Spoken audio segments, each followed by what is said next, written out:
Habari, hello everyone. So, my name is Victoria. I am a Filipina, an American, and Kenyan.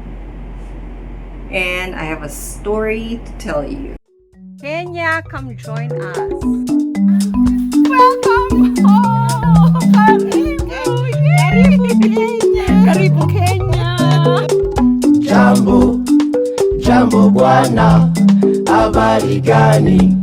Mzuri sana, wageni wakaribi.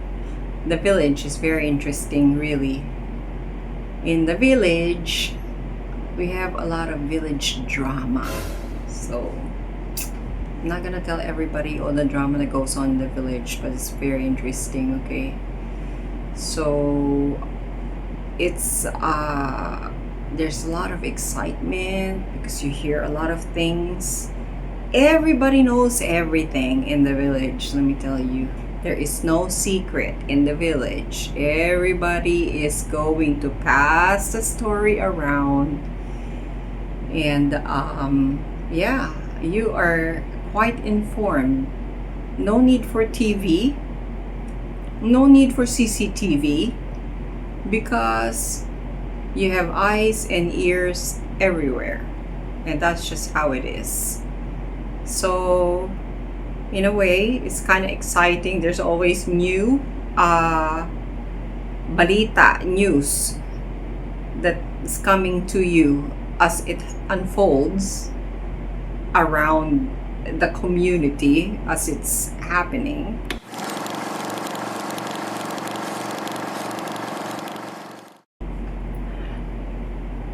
So one of the difficulties that I have, absolutely, of course, one of the challenges I have is,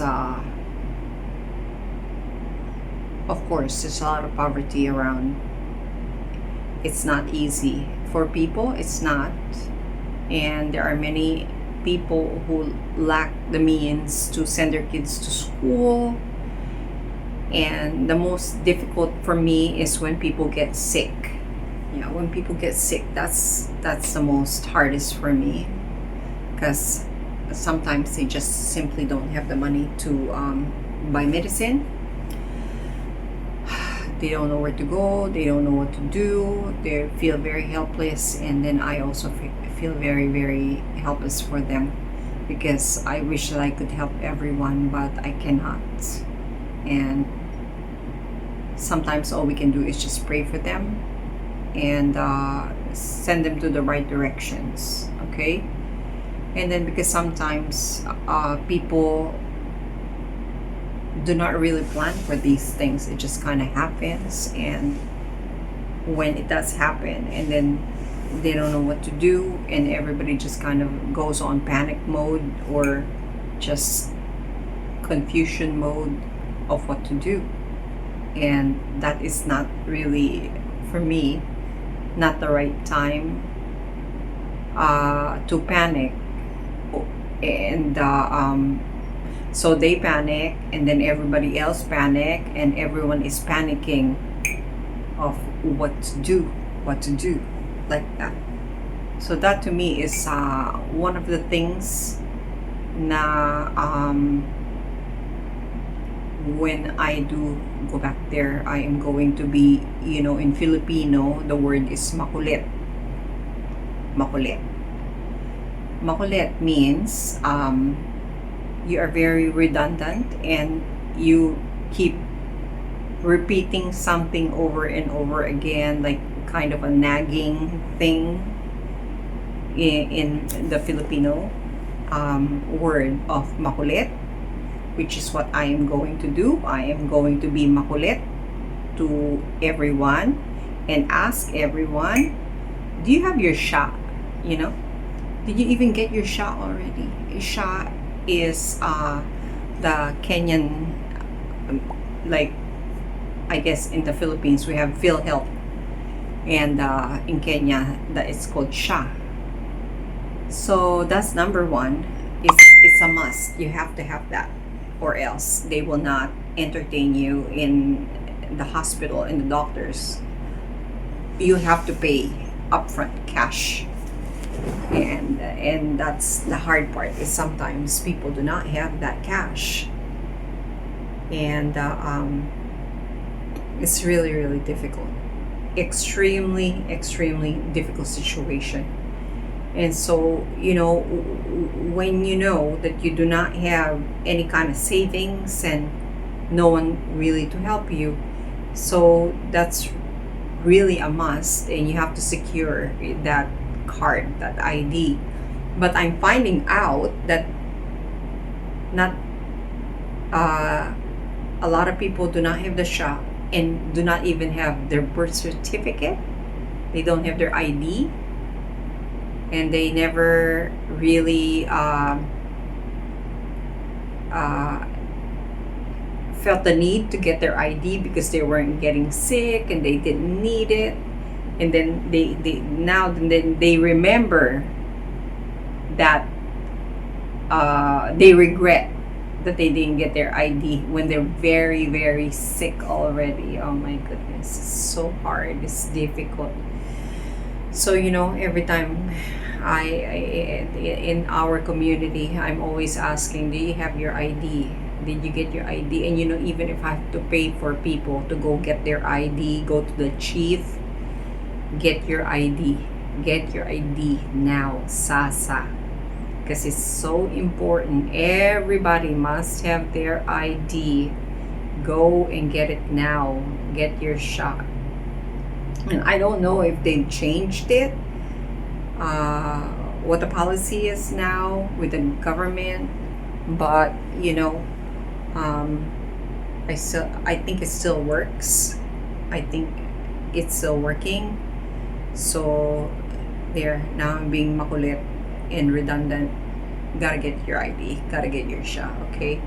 You have to take care of that. What if I get sick? Because I find that a lot of people are just really not preparing for that one. And I see a lot of panicking,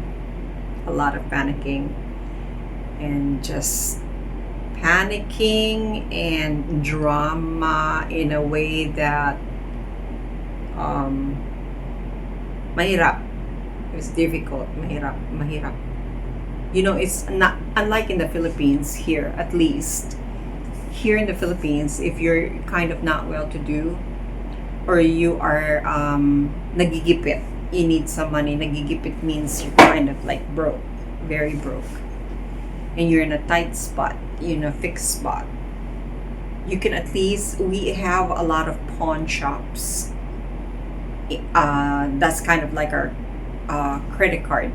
You can just pawn your jewelries, your gold, or just your cell phone or anything of value. You can run there and at least get some kind of money to buy some medicine and like that.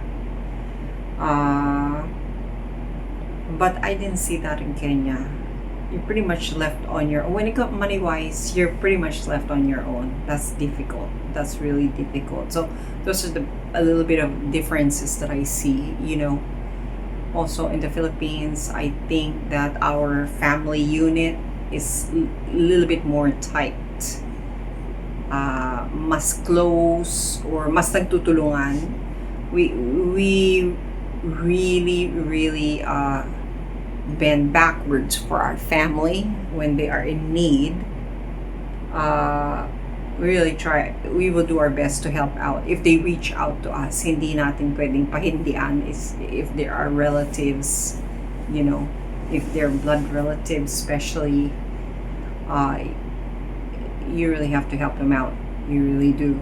That's a difficulty that I'm seeing. It's just really the getting sick part and not knowing where to get that cash, where to get the money. And so I really do get put in a very tough spot because I am, of course, I'm different. I am the mzungu in the village, and I really want to help, but I can't help everyone. I am not able to help every single person. I really cannot. And so the only thing that I can do is just keep reminding people, just before that happens, please prepare. Prepare. What are you going to do if this happens? What are you going to, what steps are you going to take when that happens?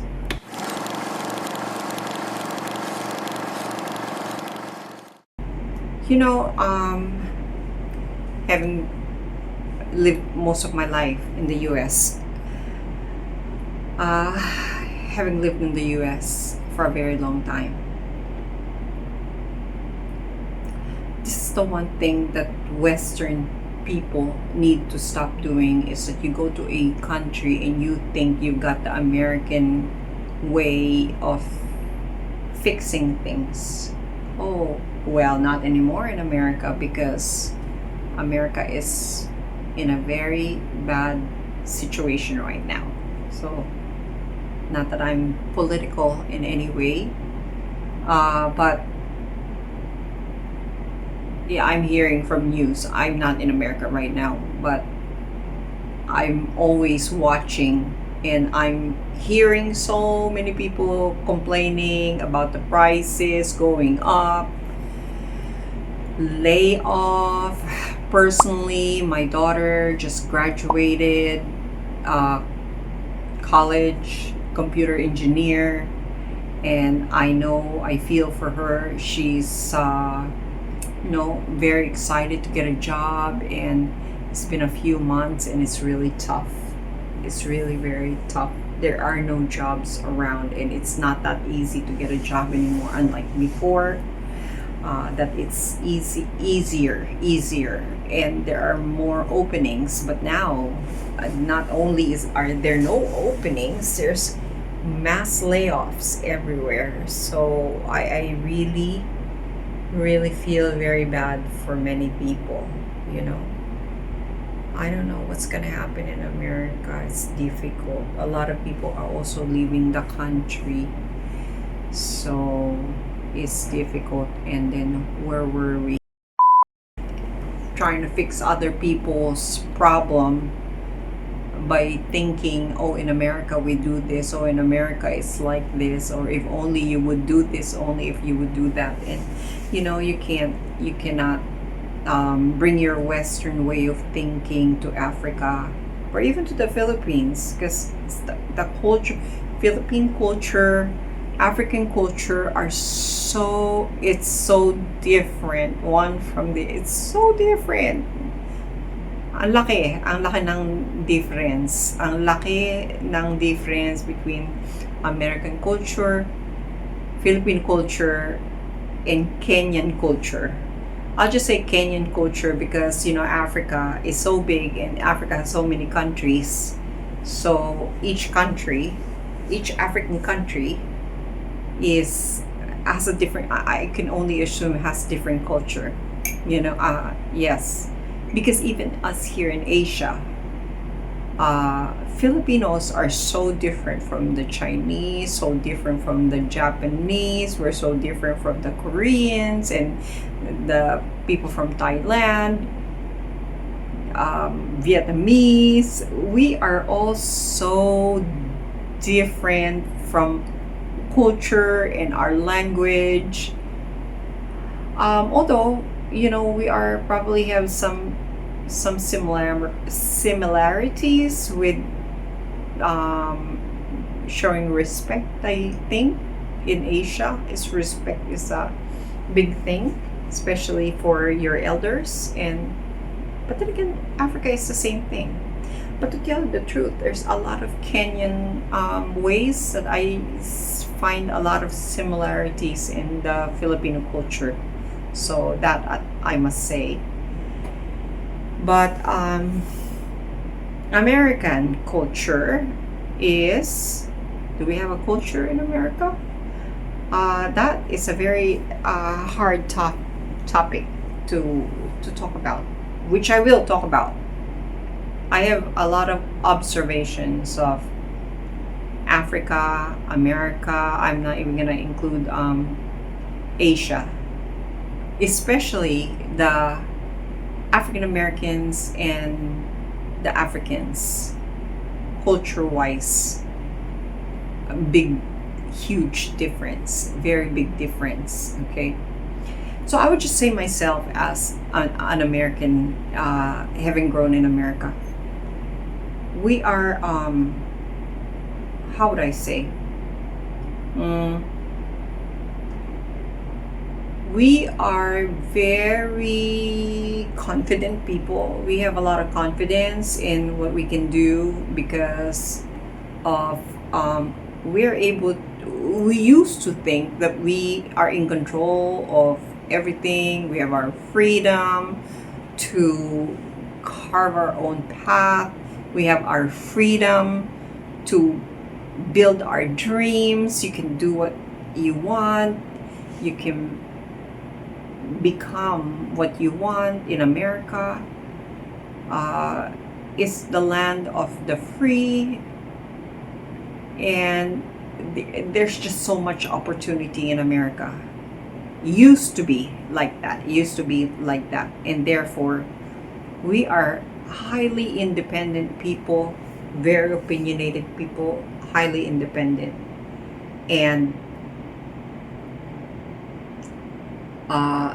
sometimes also that you would think that you pretty much are able to control so many things because of the resources that you have. But you have to really also consider that the resource that you have, other people don't have it, you know. So you have to put that in consideration in your solution making. You have more resources, of course you have more solution, but other people do not have the resource that you have, so their solution is very limited. So you're gonna have to adjust your thinking in that sense. You have to kind of open up your mind and think a little bit more broader in finding ways given the situation that they have, because they are really, really in a more difficult spot than you are. It's truly difficult and at times heartbreaking. And it's even more heartbreaking when you can't do anything for the people that you end up caring for very much, And that's a struggle that I'm facing, that I am embracing because in Tagalog, pag napamahal ka na sa isang lugar at napamahal yung mga tao sa iyo, syempre, lagi mo silang naaalala kung paano ka makakatulong, paano kaya, meron kayang pwedeng magawa, meron kaya tayong pwedeng magawa, meron ba tayong pwedeng maitulong. So how would I say all that in English? Okay. Is there a way, maybe, Labda, that you can do to ease people's suffering? Is there any possible way? Which is a very difficult situation, It's a difficult balancing act. It's a very difficult balancing. Almost like walking a tightrope. Because what do you do? How do you respond to all of this crisis that's popping up like that? Well, like I said, first is helping prevention. For example, I'll just give some example. Like, everybody's getting blood pressure. That's high blood pressure. That is the number one problem. High blood pressure. Everybody's going to the doctor. Everybody's going to the hospital because of this high blood pressure. Non-stop high blood pressure. I was just at the hospital. I was just at the doctor. My pressure is off the chart. So I ended up buying a blood pressure monitor, and I had to learn how to actually use it, put it on the arm, and created a logbook for all our people there that are coming to specifically our church, uh, Church of Christ, Iglesia ni Cristo, and we're offering all that to the people, monitoring their blood pressure and making sure that they really stay on the right level. And then what else? So hopefully that will help. Because if you know that you're already getting sick, you don't want to make your sickness get worse by doing the things that is going to escalate your sickness. So prevention is really the key. And then now also trying to do more research on how to prevent your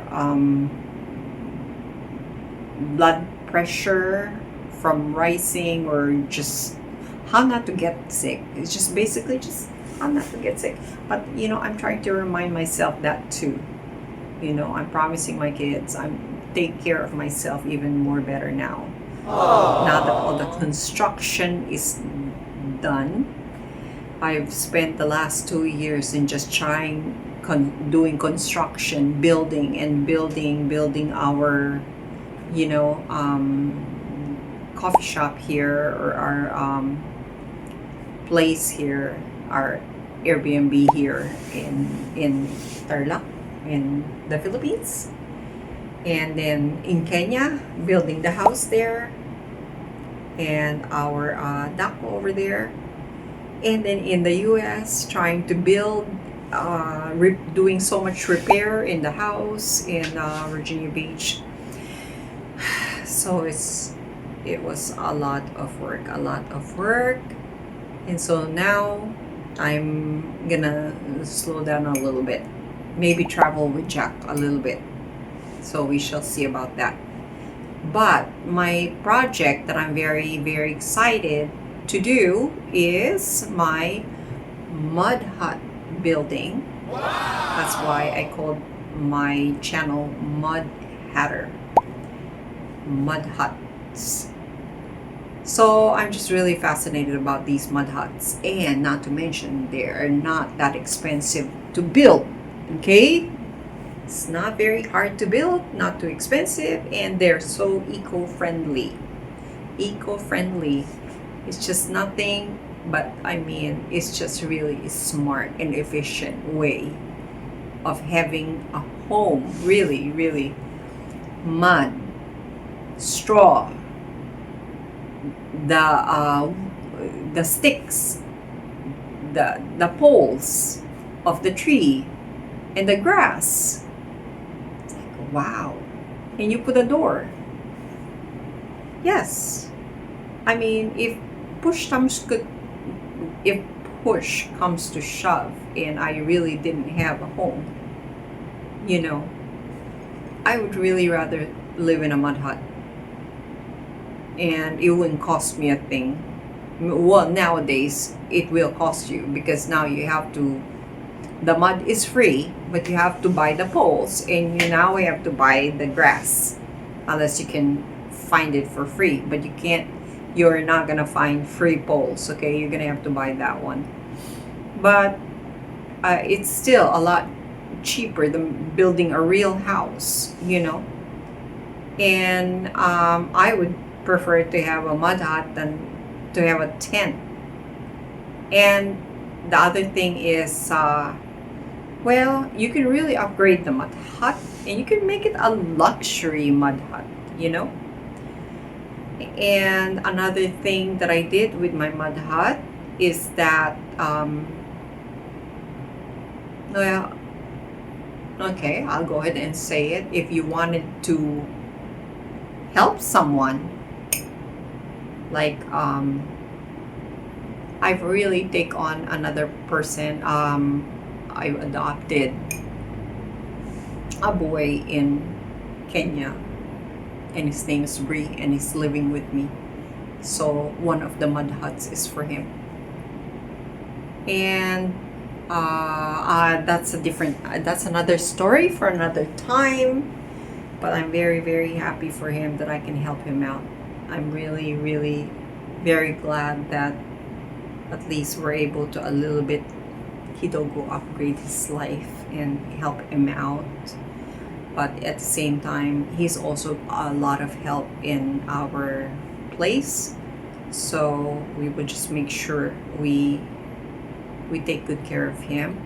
But there's so many people, there's so many children that really needs help, you know. But like I said, you know, if you cannot help everyone, at least help one person, even just one. Just pick one that you want to help. And you know, you never know, because maybe that one person that you help will be helping many people too someday. You know, you never know.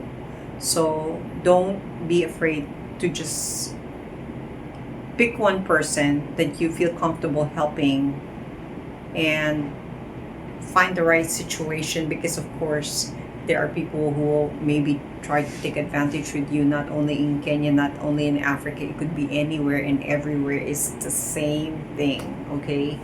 It's not just Africa. It could be in Asia. It could be any continent, any kind of race or culture. You can get taken advantage of. So it's going to be your responsibility to make sure that you are not taken advantage of. That will be your job, to set your limits, or it's your job to observe first of how people are treating you, and it depends on how they treat you, then you can reciprocate their kindness and goodness to you, you know. And hopefully it will be a very long lasting relationship of give and take, and being good to one another, and respecting one another. I think that in any kind of relationship, respect needs to be there, or else if you don't respect and trust one another, it's just not going to work out, right? Trust is a very big thing in any kind of relationship, friendship, you know, whatever other relationship there are. But definitely friendship, you must have trust for each other. And so finding people that you have met that you think that you can trust and you can have an understanding with, then, you know, please by all means help that person, because what you can't just close your eyes to what you see all around you. You know, they're suffering, you know that they need help. So if you are in a position that you can, why not? Why not? You are so blessed. So it feels so much better to give than to receive, you know, as they say. But with limits. With limits. If you can only give a little bit, then give a little. Kidogo. Give a little. If you cannot give to everyone, then give to one. You know? But to give. And I'm sure a lot of people are like that. A lot. Most people are like that, and very thankful for all the people that are like that. But don't be too afraid. You know, don't close yourself and just be too afraid. I think that I've gone through a lot of mishaps. Also, I've learned a lot. I've earned my stripes, I think, in my stay in Kenya since 2018. I've learned a lot, and hopefully by talking to you, I can share some of those things that I learned living in the village, living in Kenya, and just why I find happiness also in Kenya. why I like it there, why I feel comfortable there, and why I feel I want to spend more time and spend a lot of part of my life in doing more work in Kenya.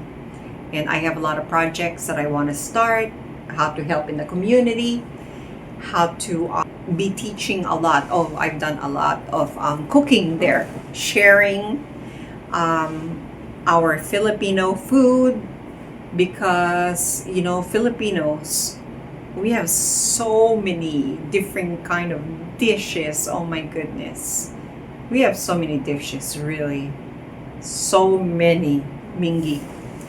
And so I've tried my best to cook as much as I can cook all the different types of dishes that we have in the Philippines, and try to also teach them that there are things that they don't even eat in Kenya. I only say Kenya, not say Africa, because Africa is like the continent. So I'll be specific. Like in Kenya, like the potato tops.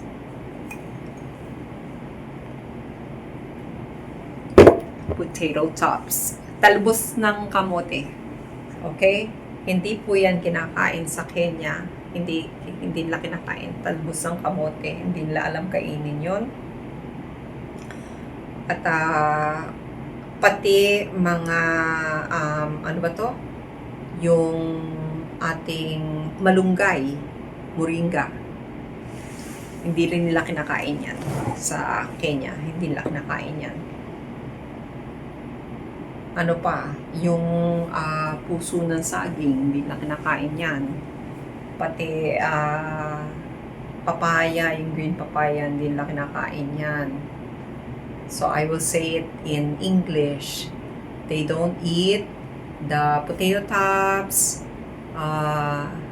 and even Americans don't also eat, some things I'm saying. So, even in America, we try to invite our friends and offer this to them, and they're all like amazed to know that you are actually, these things are edible.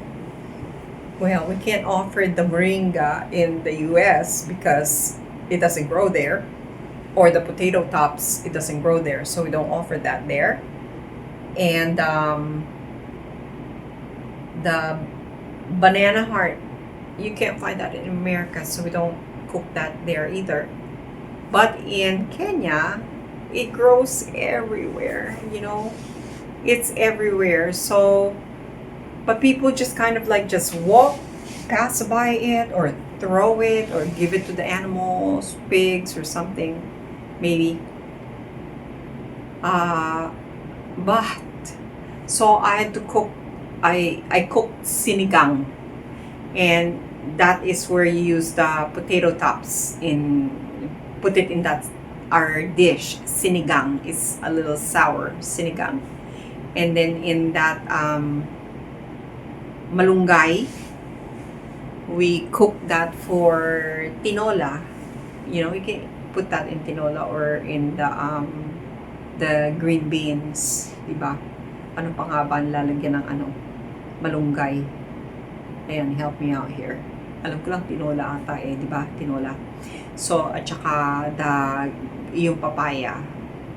The green papaya, you peel that and you chop it, and then, you put it with the kuku and ginger, tagawizi, yan, and pepper, black pili. Tapos, ano pa ba? And then, the puso ng saging, ginataan. And so, you put it with the coconut milk, diba?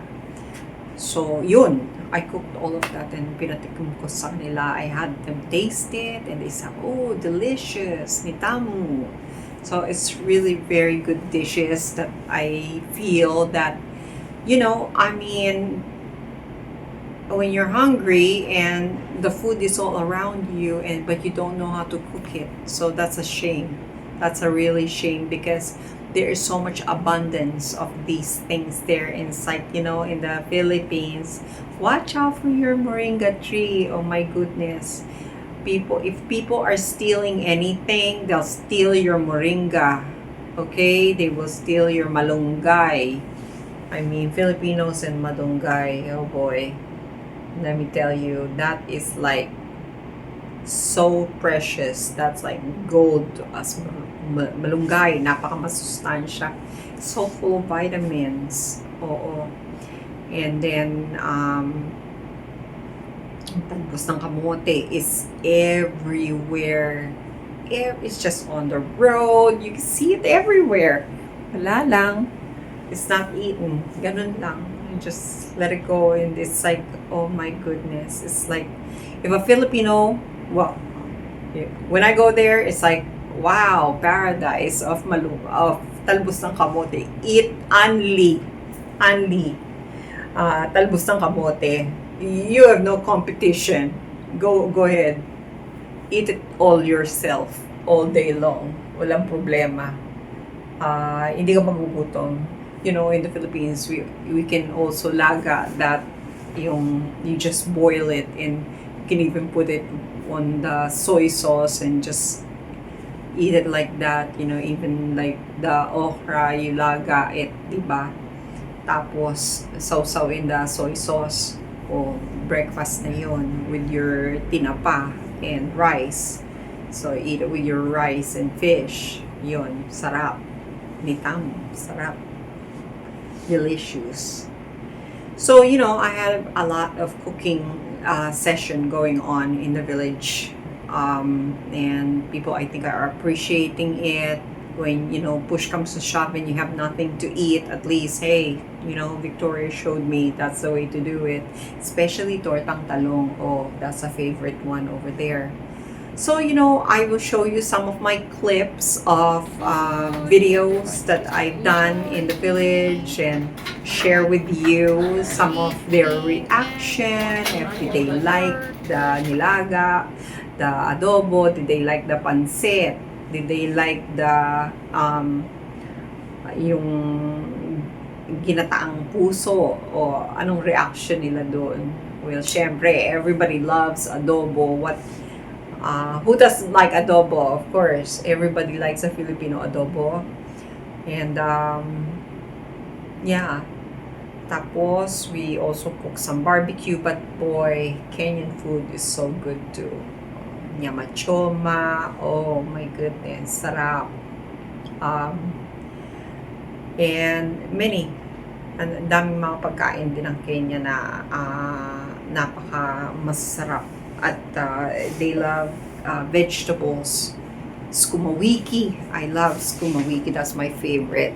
And of course, I love ugali. Yep, I love ugali. I actually like ugali more than rice, Kaya lang, oh my gosh, nakakataba talaga siya. My goodness. Ayan, tumaba ako dahil sa ugali. I got heavy because of ugali, because it's so good. Ayan. So, okay. That is it for now. Until next time. Bye. Kwaheri. Wakaribishwa Kenya yetu, hakuna matata.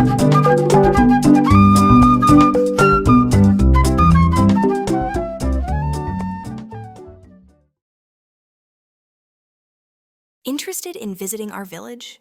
Find us on Facebook at Delmar Camp, Kenya, or text our WhatsApp